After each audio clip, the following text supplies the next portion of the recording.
Welcome back, readers.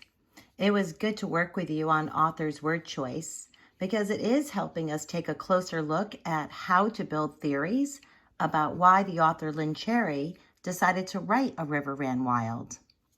So we're going to take another closer look at A River Ran Wild, all of the big ideas today that you've been having, and how to make sure that we're growing our theories into themes. As a reminder, theories are big ideas that you try to prove, and that is exactly what we're going to be doing today. The first thing that we do when we have to write longer, and we already did 2 stop and jots, so we're adding on with a third, I reread my first long write, and then I reread my second, third, and fourth post-it, my stop and jots. I reviewed the strategies for interpreting themes chart, and then I asked myself some questions. I asked myself, what is happening? What doesn't feel right? Right? Why? And we know there are many things that didn't feel right. And what big ideas are forming in my mind? So I'm going to do my rereading with you of my 3 post-it notes, my stop and jots. So I wrote on that second one, it's so unfair. Settlers are selfish and greedy, ruining the land. They stole the land from the native people, and now no rights for the native people to hunt or fish. I bet you're thinking, I remember that scene in the book. My third one, without the settlers, we wouldn't have inventions that made life as easy as it is today. But the poor Nashua River and what happened to the native people. Chemicals and plastic waste are killing the animals. Guys, what about the settlers and the native people? And my fourth one, humans can be so wasteful, greedy, thoughtless. Do those sound like pretty strong character traits to you? They can't be thinking about the future, about the wildlife and people who use the water for their crops and livestock. They just can't be thinking about them. Is this happening in other places? Other rivers? Where are the Nashua people now? The native people? Okay, so my mind is totally overflowing with big ideas. And now I'm going to remind you that strategies interpreting themes chart quickly. Because I gave my brain that little revving up, and your brain should have the same. So we're definitely paying attention. We're looking at theme right now. There we go. And what is repeating? The special objects, big decisions that are going into it, the strong emotions.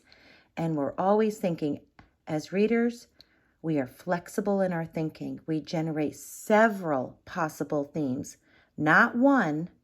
We look for more than 1, 2, 3. And the words that we can keep in our mind when we're looking for themes is we think, could it be blank, blank, blank, or could it be blank, blank, blank? Readers see that ideas that are true are often true in other texts as well. So readers, let me take you to my writing today and show you how you can see, did I do any connecting throughout the story and then with any other text? Let's see about this. So I have, the Nashua River was slowly polluted because the settlers arrived and changed the way native people lived. They changed the way they used the land and water just like the natives, but did not have the same respect as them.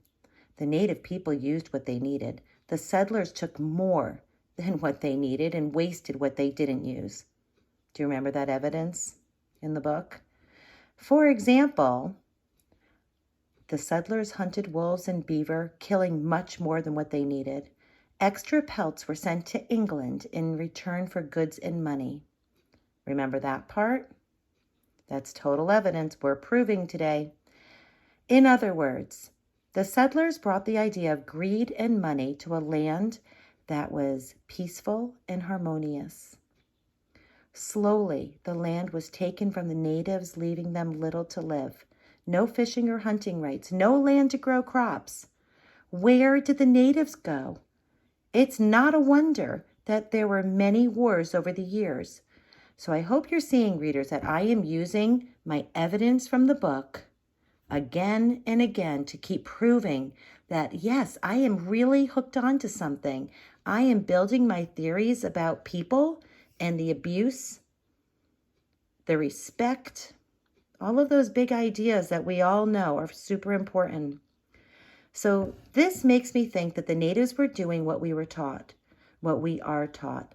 Stand up for yourself in the face of wrong. Stand up to the bossy, bully-like people. However, the natives didn't have powerful enough weapons to compete with settlers' firearms.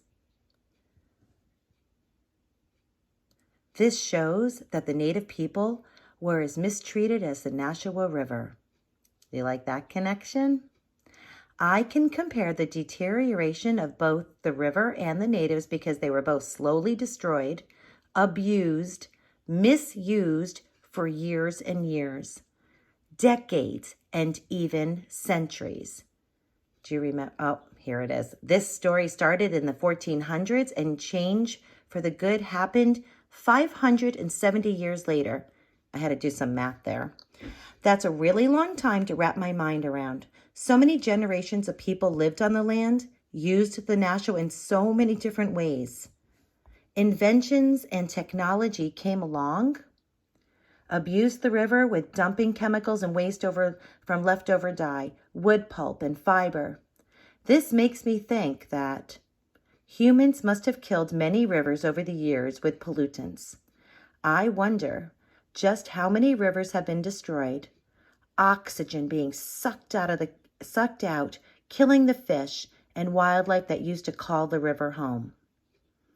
Okay, so I definitely did some connecting to other texts and to the world because I do know as an adult, many rivers have been polluted and they still are polluted today.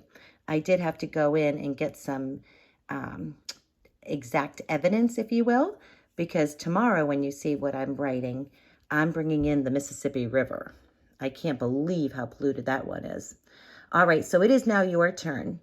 Remember to use your interpreting theme chart, ways to push my thinking chart, because boy, does that work. Have fun, and we'll see you tomorrow.